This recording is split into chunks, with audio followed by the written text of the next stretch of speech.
You may have heard about the circle of life, but were you aware that it's all about space and the deep sea? Cheers. Welcome back, everybody, to me talking about books, and not any books, but one book in particular. And that book in particular is In Ascension by Martin MacInnes, which came out last year for people that are not in the US, I suspect. And I think it came out in the US this year. Anyway, it's a really good book. It got nominated for, well, it got like longlisted for a Booker Prize last year. So, we're talking about serious literature, but it's also science fiction, no matter what some people claim who think that it has too few spaceships. It does have spaceships, though. Just saying. Anyway, it's a brilliant book, and this is my second attempt to try to explain to you why it is so goddamn good. And we'll do this the usual way, which means I'll give you a quick synopsis, tell you why you have to absolutely go and read it immediately, right fucking now. And then I'll talk about some of the aspects. We're going to do a bit of like an analysis, discussion, whatever you want to call it, on like why I think this book is so good and what it does so well, and those kind of things. So yeah, I don't know. Sit back, get yourself a drink. Let's do that, shall we? All right. So, as I already said, it's a science fiction book written by Martin MacInnes, a Scottish author. It came out last year. It, well, leans towards the very much literary fiction side of things, as you can guess from that long listing for the Booker Prize. And it deals with topics like microbiology, marine biology, our planet, the climate that is a changing, as they say, and also space exploration. It may even be a bit of a first contact story, something like that. We get most of the book as a first person narrative by one Lee, I forgot the last name, a Dutch marine biologist who takes part in a very specific deep sea exploration when a new oceanic vent that, goes down real deep into the ocean floor is discovered, and she's part of the expedition that goes there. They find stuff, things move from there. It's also very much an exploration of family dynamics, of trauma. There is, I'll just put this here as a sort of almost trigger warning or content warning. There is some abuse, like violent abuse, happening in this book. It's not very explicit, it's not very graphic or anything, but it is in here, and a large part of this book deals with the overcoming or not overcoming of said family trauma. That's just like one other part of this book. So it both does like a family story, the dynamics between two sisters and their mother and their father, on the one hand, and it does deal with, the deep sea exploration, space exploration, and biology and stuff on the other hand. And it kind of mixes these two things in an incredibly elegant way, in an incredibly powerful way, in a very moving way.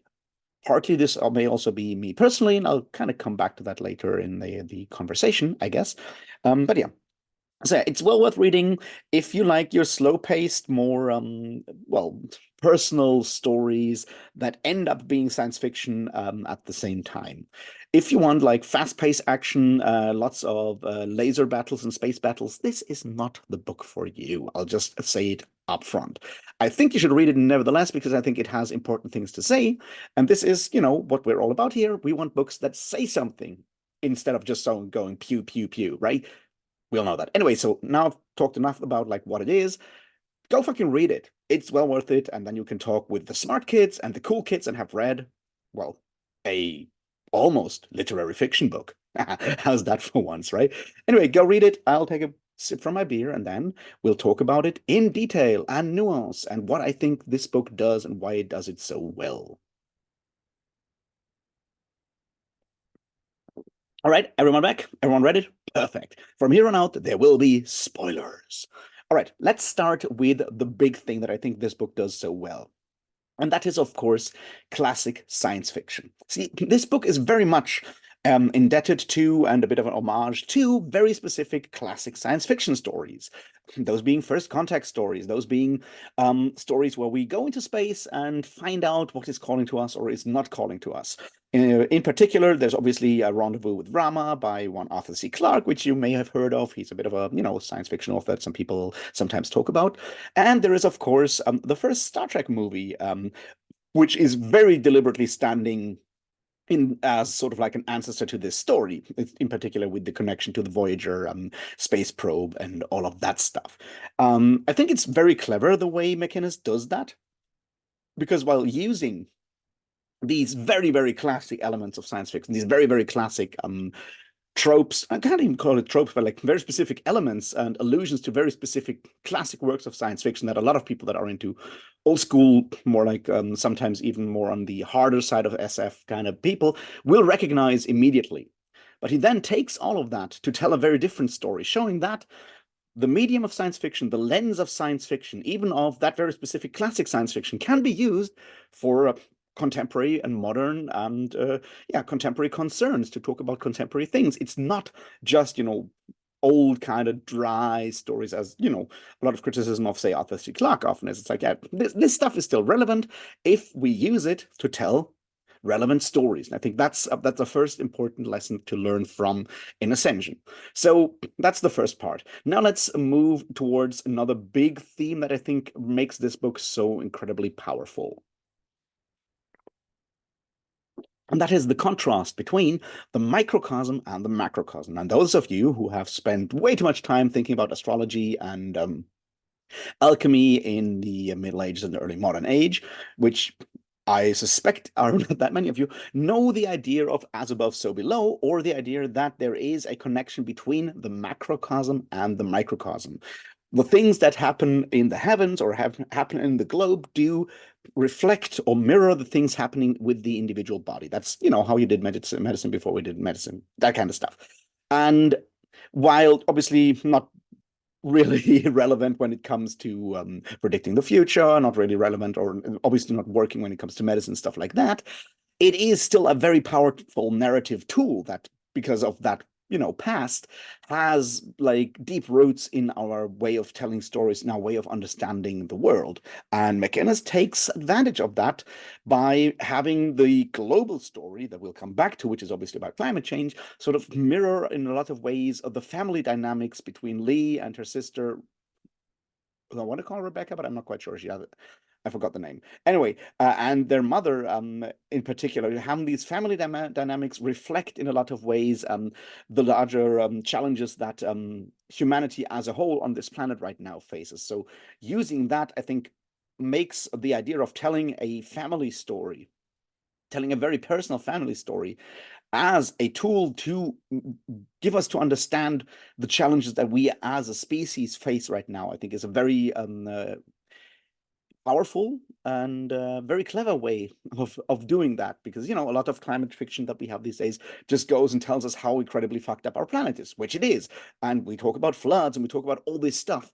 And sometimes it's difficult to comprehend that because, you know, as soon as something becomes large enough, becomes too large, it's very easy to just rationalize it away or ignore it. It's, you know, the usual stuff like one person dying in our neighborhood affects us far more than 100,000 people starving in on a different continent, because it makes it easier to build that distance.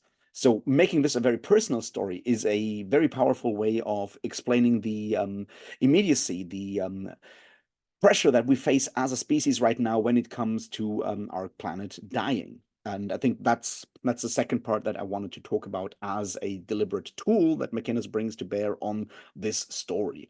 There's a third one that we'll obviously also have to talk about. And that is the circularity that I alluded to in the intro joke.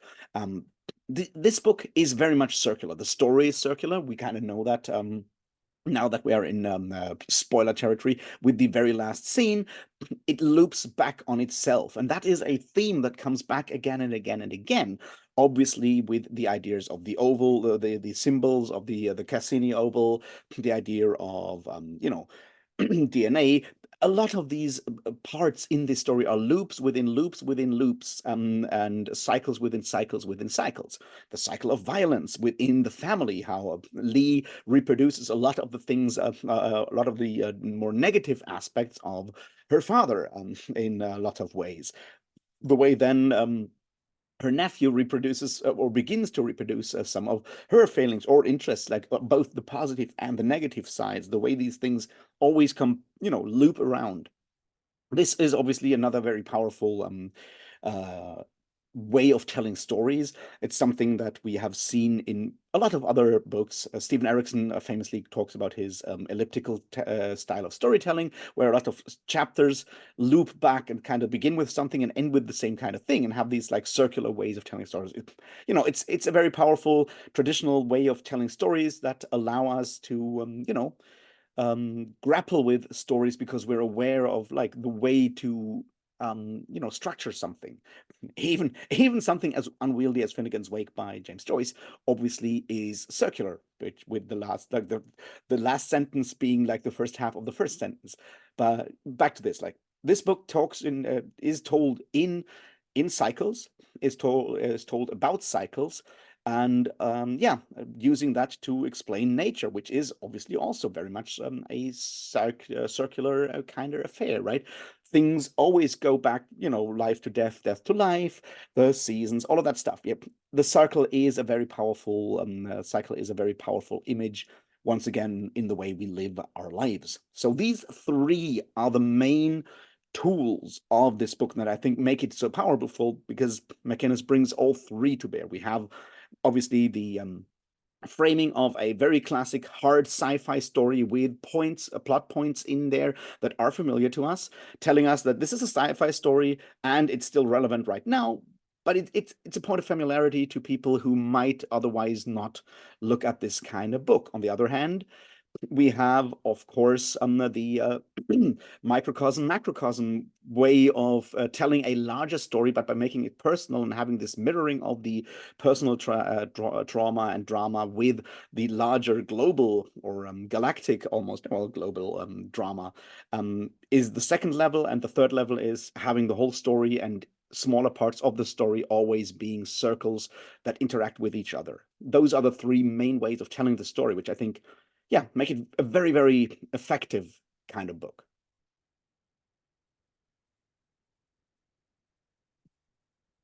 Now let's look at the next part here. And that is, of course, climate. See, this is obviously a climate book, and we know that from the beginning. But I think it's very clever the way Martin MacInnes includes climate change, because it always happens, but it happens in small bits and pieces in the background, right? We have the stories about Lee's father, Geert, and him struggling as an engineer in the Netherlands with keeping the rising flood levels at bay, with even more and more the weather changing. There's more floods and stuff like that, something that none of us have ever experienced in recent history. There've just been like really big floods in Germany, which makes even German people sometimes wake up, I guess. So we have that, and then later on we have ideas of well, other level firestorms threatening the research facilities in, I guess, California, but I'm not quite sure, somewhere in the US. So we have these ideas of firestorms. We have other ideas of, we learned that the big sea turtles have died out or have stopped coming to their egg-laying grounds in Ascension, and which, comes back to the title. But we have all these small bits and pieces telling us that the planet is absolutely falling apart. We have the next part there being, later on, Lee's niece and nephew, or like both nephews, struggling, and the smog struggling, more and more people suffering. And this, I think, is a very powerful image that I wanted to come back to before it gets kind of personal. And this is very much the idea of Lee's mother suffering from dementia, from some form of dementia, and linking that form of dementia with climate change obviously is a powerful thing. I assume he's done some research, and that levels of dementia in some form or other are rising, and that this can obviously be connected to different forms of pollution.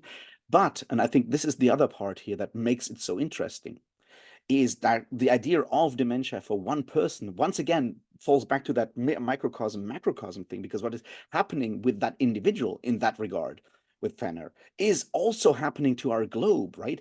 It's happening to our planet. Stuff gets out of whack. We lose more and more parts of our biosphere, or access to parts of our biosphere. And if we assume a more like global, like general idea of, like, say, Lovelock's Gaia hypotheses kind of that kind of stuff, then losing parts of the biosphere leads to a form of dementia on a global biosphere level. So having that parallel in there, I think, is a very powerful metaphor. It obviously also leads back to that very specific human drama that I want to come back to in a moment. And I just wanted to point out that parallel that I think is a very, very, very powerful image. So let's go through the plot real quick and see how I think that works. So from the beginning, we have that idea within Lee that we as individuals are not actually separate separate from the biosphere that we live in. With the sea, this image is obviously powerful. We have the then the expedition. We have the possibly suicide of Stefan, the expedition leader, Lee's tendency to want to go back into the sea, the way it draws us back in.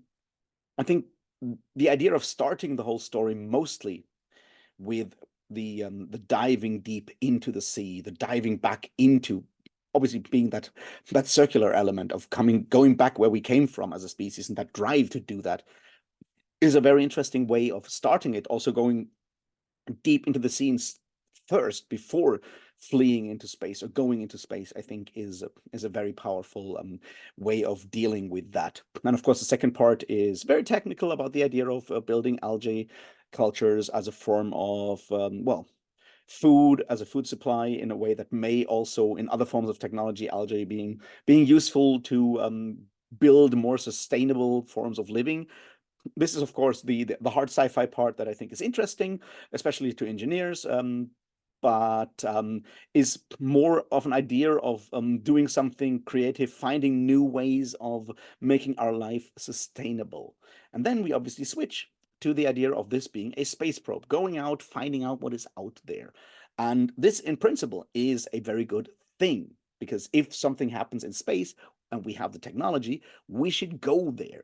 There is, however, a cautionary tale there that I'll go back to in a moment. And yeah, finally, the space trip happens, just barely, with obviously environmental organizations being somewhat critical of this new magical technology that may cause more damage and so forth. It happens. Lee and gang fly into space. Something, well, almost supernatural happens. They get transported back in time and, well, of course, end up in the last scene on our planet before life on Earth begins. That thus bringing the very specific connection of cells that will start life or complex life on Earth back into it. So even the idea of life on Earth suddenly becomes a cycle. That is the larger plot, and I think it works really well. Now let's look at the cautionary tale, then let's look at the personal drama, and then I guess we'll end it with the bit of hope that is also in there. See, there is a cautionary tale. Well, two, I guess. The first one is, of course, the idea of technology as a wonder solution to the problems that we find ourselves in. Yes, our planet is fucked, and we fucked it. A lot of people, especially on the more libertarian tech side of things, still hope that we'll develop like wonderful technologies that will help us overcome these problems. The force, the power that they discover here, that it's never fully explained or whatever is explored, is such a magical solution, such a silver bullet to all our problems. And it's obviously dangerous. It doesn't work. On the one hand, it apparently influences the patterns, the migratory patterns of birds. So the birds die. It maybe also result in the death of the turtles. It does all of these things, and obviously also kills people, apparently, as we learn in the last part. It's never fully explained, but technology is not a miracle cure, is the first lesson to be learned here. The second and even darker lesson is, of course, that once the first mission fails, in the fact that, you know, they lose Lee and Tyler and Carius and all of that stuff, it gets used to just continue exploitation by, you know, doing asteroid mining and that kind of stuff. But once again, under the same premise, we're using that magical technology once it doesn't solve our main problem by just doing the same thing that we've continued to do forever and ever and ever, thus maybe slowly making the world less polluted because people are doing a lot of the heavy engineering in space. But this is not necessarily what is happening there, right? Mostly in the last chapters, we still see that like everyone is suffering. It's way too hot. Everyone is having asthma. People are dying much more. Children are developing slower. There's a lot of damage done, and that new magical technology has once been taken over by the system that we have built. That system, of course, being capitalism. These are the two cautionary tales. Now, let's go back to the personal level, tie it all together, and then we're maybe done. See, when I started talking about this macrocosm version, I said that the the family story mirrors what is happening on a global level. Now, let's look at that. Lee and her sister are the children of Geert, who is apparently, possibly, a violent father, um, beating Lee, possibly, well, also beating her sister, maybe using more violence against Lee than her sister. We don't know fully because there things get interesting. And the rest of the story is trying to kind of overcome or break out of these cycles or repeating these cycles. Now, Rebecca, if that's her name, as once again, I'm really bad with names here, is of the opinion that the violence wasn't really that bad. You know, fathers did slap their kids back when we were young and so forth. This is, of course, a form of rationalizing the kind of rationalizing violence, rationalizing bad behavior. It's certainly something that we do as individuals, but something that we also do on a global level when it comes to the forms of, well, the systems like capitalism and so forth that we use we use that the same forms of rationalization in that regard. Lee, on the other hand, is trying to break out of while still repeating, and this is the point here. The inertia is the point. Trying to break out of that system, overcoming the violence. There's that scene that we have where Lee almost gets violent towards his sister and then doesn't do it. Is he's actively trying to overcome these systems, but that violence, to break out of these patterns. Mostly she's doing that by turning that violence against herself, I guess, in a lot of ways, by becoming very much not part of society, being unable to form any forms of bonds, like having no relationships in any way, and so forth. That is obviously also not a very healthy approach, but at least it does, in a way, lead to to less violence being perpetuated. And as we all know, the cycles of abuse are generational and can go from generation to generation. It's not exactly a new thing. As I said, this mirrors the way we as people deal with our world. We can rationalize, we can actively try to break the habits that we have formed as societies, mostly as Western and Northern Hemisphere societies, but the patterns we have formed as societies to exploit, to be violent. Let's not fuck around here, right? The way we exploit both people and mostly the globe, that is violence. That is violence done to nature, but it's still violence. And we need to break that pattern. And it's very difficult to break that pattern if we, on the one hand, rationalize and go like, well, it's not really that bad, is it? And on the other hand, yeah, it's just like difficult to get out of these kind of patterns of behavior. So we have that thing mirrored once again. And I think that is the very sad but also very powerful message of this book, that we need to sort of break habits, a lot of them, as societies, not just as individuals. The last part here is, of course, and this is where the book like really hit me personally, is the setup of Fenner slowly, losing her mental faculties and suffering from dementia, and both of her daughters being at different parts of the globe, far away, trying to cope with it or trying to find ways to deal with that, being there or not being there. And as let's just say, as a child of a single mother with a sister who lives in a different country, this struck very close to home in a lot of ways. And made it very, very difficult for me to sometimes distance myself from the narrative because it's so easy to see the same kind of like who takes responsibility for whom in this well, if you use it as a metaphor, I guess Fëanor in a lot of ways represents the globe that is slowly, well, losing faculties and so forth. Like, how do we deal with that, and do we focus too much on technological solutions like Lee does, or do we try to care and sort of well, I guess mostly be there and care and be palliative instead of finding solutions. Um, how do we deal with that? It struck very close to home, which made it so hard to read sometimes, but also, I guess, so powerful for me to. I was affected by this in a way that other books that I find very, very interesting and have a lot of positive things to say about do not touch me that hard. So I think that is just like once again very powerful. And that's one of the ways where you can see what a master of just like storytelling Martin MacInnes is. Um, that is one part. Yeah, the other part is, of course, the idea that fleeing the planet is not a solution for climate change. It's certainly something that some rich people are planning already. No, we have to stick here because we are part of this wonder, this natural wonder of life, this global thing, this biosphere. We are part of it, returning to it, being part of it, being open, letting it in, so to speak, accepting that we are just one part of it, I think, is the solution that MacInnes drives towards. It's obviously a message I subscribe to, although I'm obviously also very much aware of the fact that I'm not really good at doing that. But it is good to have that, and I think in that regard, it is nice to end the book, or almost end the book. I mean, we're ending the book with like two powerful scenes. One of them is, of course, the absolute last scene of Lee just diving into the ocean and becoming part of life, restarting sort of life, restarting the cycle, um, the wonderful circle of life.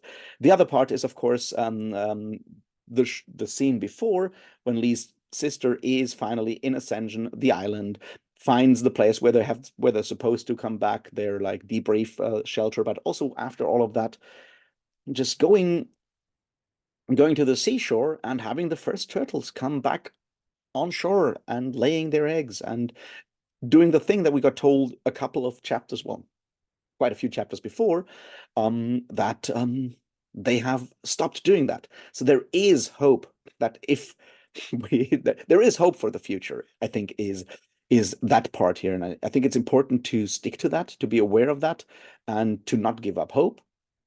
But it also means that we have to change things. We have to go different ways. We have to do different things. So that's most of what I wanted to say. Obviously, the parts about the whole space mission, all of that stuff is incredibly well written. It's incredibly technically detailed. It's all the hard sci-fi you can possibly want about a space mission. It works really well. The dynamic between the three astronauts works really well. All of that is wonderful, but I think the core of it is that that message of not giving up, that message of trying to break habits, that message of trying to break some cycles to keep other cycles alive. Because if we don't break the cycles of exploitation that we have built, both personally but also on a global scale, if we don't break those, then we break the circle of life, and we don't want to do that, right? So yeah, that's all I have to say right now. I guess we'll end with a book tip. If you really enjoyed this book and you want to have some more political theory and current calls that go in that direction, why not read Cannibal Capitalism by Nancy Fraser? It's from last year. It's a very powerful book, and it deals with the interlocking systems and how to find possibly ways to maybe do something. Anyway, I hope you enjoyed this. If you have read In Ascension, let me know what you think about it in the comments. If you have not read it, why not read it and then tell me about it in the comments? If you just listen to this because you like my voice, which why would you? I don't know. Why not give it a like? Why not subscribe to the channel? If you want to give me, I don't know, money, there's a Patreon or a PayPal. If you just want to yell at me, there's contact details down there as well. I don't know. I'll see you in the next one, which I have no idea what this will be about, but it will happen, I'm sure. And until then, well, thanks and cheers.